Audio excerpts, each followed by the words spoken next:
separate marketing funnels for each of them. So we produce different content for them to digest. I market to them in different places. A lot of tech and dev folks hang out on Reddit.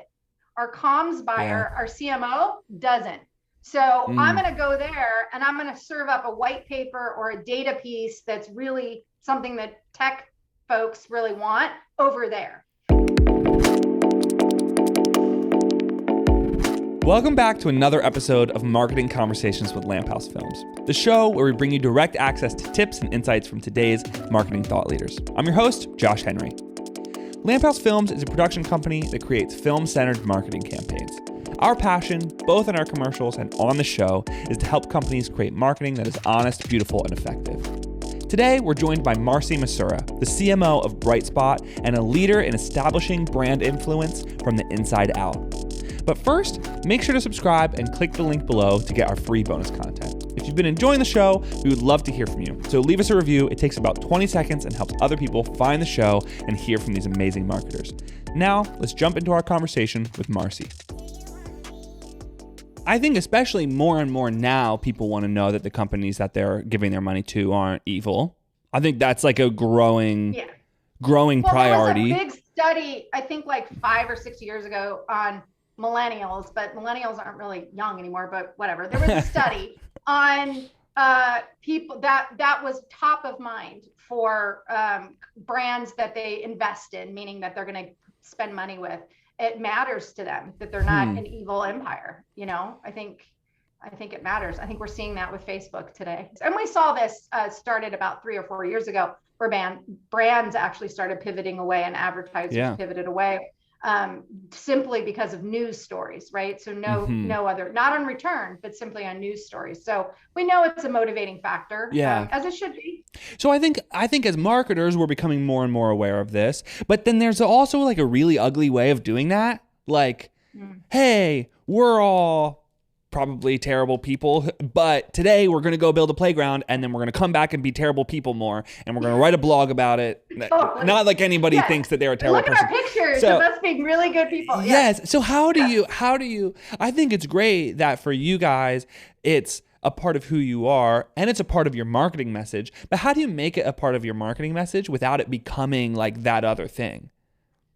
Well, that's tough. It is tough. I mean, it's hard. You don't want to be that guy at the party, right? Like, hey, I help orphans. And like, you don't want to be that guy, right? And I think it is hard. I think one of the best ways is to keep it separate from your selling message. It's a separate message. One doesn't have to do with the other. So I should never be talking about our mission guided work in the same channels or in the same breath as I'm talking about our product. Our API first CMS, right? So in other words, I would never do an ad that says, buy our API first CMS from a good company who does good works. Like they should never be together, right? So it's looking for different ways to talk about it and to be a little humble about it, just making sure that it's available, on your website where people go. We make sure that it's something that people can see if they want to.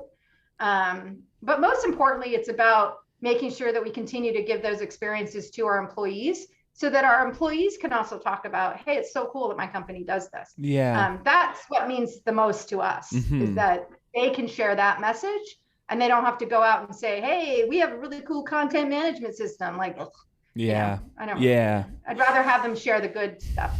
And I think that's hard. You guys have such a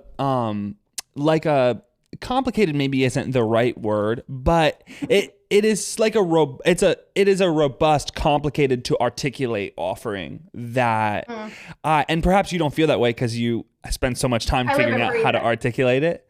But do you feel like in part that strategy is because it's an easier to digest piece of media, or do you feel like, oh no, that's just part of who we are?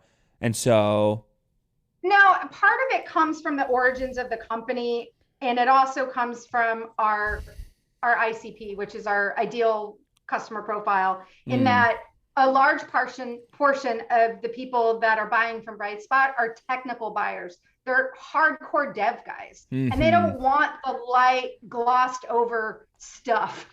They want to get down to the meat of it, right? So we'll talk very technically to them. But really where our growth and our big story is coming from is not those buyers. So we are moving to more simplified message. So, and simplifying a lot of our assets. So it's much more clearly sort of, Brightspot's an API first CMS, right? Which is a content management system. So it's a platform, right? It's a way to build digital experiences, net websites. So it's a software. And we're starting to kind of trickle that down into a more simplified way, but it does depend on who you're talking to, right? If you're talking to a tech guy, like he's like, don't give me the, marketing words. Tell me exactly what it is. Yeah. So how are you leading with both of those messages? Or are you just, because we have the same experience where some of our customers are people who are agencies who've like, made 1,000 films before. They know what it's like. And some people are like, what do you mean a video? Like, there's like totally different education levels coming into it. So I assume you're not talking to them both simultaneously. Are you seeking them out separately and trafficking different messages? We have separate marketing funnels for each of them. So we produce different content for them to digest. I market to them in different places. Like a super understandable example is like a lot of tech and dev folks hang out on Reddit. Our comms buyer, our CMO doesn't. So I'm going to go there and I'm going to serve up a white paper or a data piece that's really something that tech folks really want over there. So it's specifically targeted to them where they are. And then our comms folks, I can hit them with some display advertising on LinkedIn. Yeah. Right? Like two totally different strategies. Yeah. Yeah. Absolutely. I feel like for us, we put a huge emphasis on like coming to each platform natively. So like talk to Reddit people like Reddit people talk to LinkedIn people like LinkedIn people talk. And I guess if you're doing that, then you're sort of like not like by default just sort of hitting people with their own language. Yeah, I call that dress for the party. So depending on what party you're going to, you dress appropriately, right? And so that's how you talk, that's how you look, and that's what you brought to the party, meaning what content, what asset, what are you doing, right? So yeah, we dress for the party. I love that, by the way. That's a really great way of putting it. If you're talking to somebody who has a smaller marketing team who is still, struggling through how to manage their culture, still building it, what is the one piece of advice that you would leave them with to encourage their workforce to come together? Transparency. I think being authentic and transparent. I think it was sort of a old school kind of IBM mentality that like there's corporate information and that's for you only on a need to know. Like you're over here employee and like you don't need to see our budgets. You don't need to see what our profit margin is. You don't need to see how our marketing mix is broken down, how much we spend on sales or how much was the Christmas party. You don't need to know that. You know what? People want to know that. They want to know where they sit, how their company is investing. They want to be part of that whole process. It doesn't mean they have any influence over it. Doesn't mean, but when you take trust out of that relationship, I think you really sacrifice that desire for excellence. Because why would I go above and beyond for you? You won't even tell me anything. So, and I was just talking budgets, but there's a lot of things like that come down to sort of authenticity and trust and being transparent with your employees. It just goes a long way in building that relationship. That's such a hard leap to make for people, though. I'm sure if you're so used to not doing it, but it's also like, man, but if you're not comfortable with it, then what do you have to hide? Like, it is weird, but it is something though that I try to encourage people to dabble in transparency. So you don't have to just swing open the doors and be like, here we are, everybody. You can start with little things that you kind of start to feel more comfortable with. And before you know it, you're being fully transparent with your employees about your decisions and what you're doing. And I mean, we've all heard of like companies that are like, well, we're, send out an email. Well, we're merging with someone tomorrow. We're merging. You now work for this company, And I always think like, wow, they went through that process for 6 months, a year, whatever. And they didn't think to tell their employees at all that it was a possibility. Like, that's sad. There's no trust there. So, yeah. And I think that's so great that is how you're generating that buy-in. Like, that's the trade-off. That's the real risk that you're giving up, is people caring about what they're doing. Right.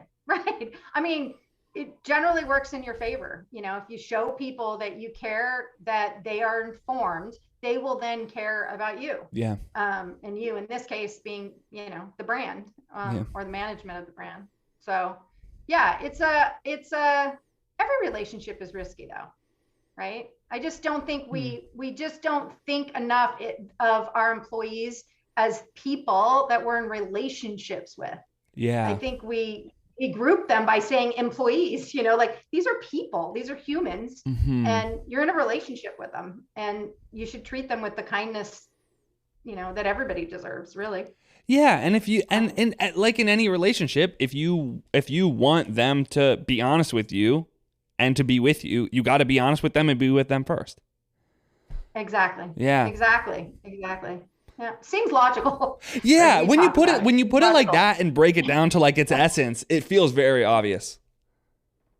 That's great. Yeah, some things are harder to execute, of course, than in theory. Yeah. But I think it's good to hold on to that as a North Star guiding post, that you want to be more authentic, you want to be transparent, right? Like you want to work kindly, and I think if you strive for that a little bit more every day, then you eventually achieve those things. And it reflects on other people that report to you, that have other people report to them, right? They're going to go and take that and treat their people better. So that's how it gets infiltrated across an organization. Yeah. Thanks for joining us for another episode of Marketing Conversations with Lamp House Films. Lamp House Films is a production company that creates film-centered marketing campaigns. If you want to chat with us about your next campaign or would like to hear more about what we do here at Lamp House, we would love to hear from you. You can reach me directly at josh@lamphousefilms.com or schedule a meeting right now using the link in the description. While you're there, click the link to get access to our bonus content. It's totally free. And if you're on YouTube, make sure you hit that subscribe button. And if you're listening on a podcasting platform, send us that review. It goes such a long way. Marketing Conversations is a production of Lamp House Films, produced by Lauren Zare and Malia Irby. I'm your host, Josh Henry. Until next time, stay inspired and let's keep the conversation going.